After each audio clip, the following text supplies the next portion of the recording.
I think that Walker logistically lost because a bunch of evangelicals, maybe 5%, who always vote conservative, stayed home because Walker's controversies were fairly overwhelming in Georgia. They were.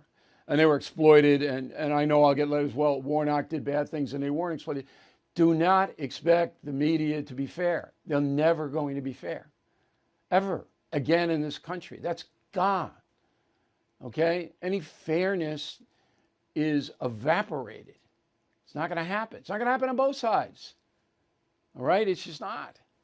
So you have to, the only shot that Herschel Walker had was to explain the danger of Raphael Warnock and then what he would do instead. In fact, he was all over the place. And he lost, and I wasn't surprised.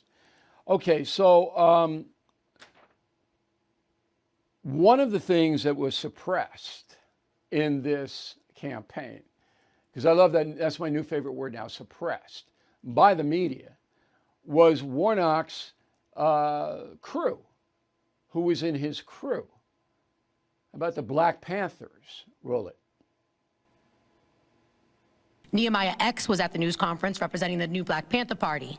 I asked him what made his group mobilize armed men and women at the polls for the U.S. Senate runoff Tuesday. He said the violence black men and women have endured for years. We also see other things like insurrections in the White House. We also see violent protests and counter-protests. A rise in the Klan, a rise in the Aryan Nation, a rise in war on other continents.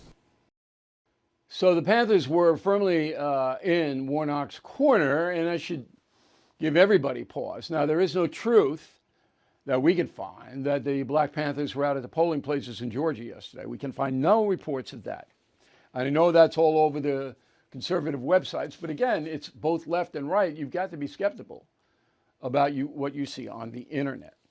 So bottom line on this is 51 Democrats in the Senate and 49 Republicans. So what does that mean for you and me? What does that really mean, tangibly?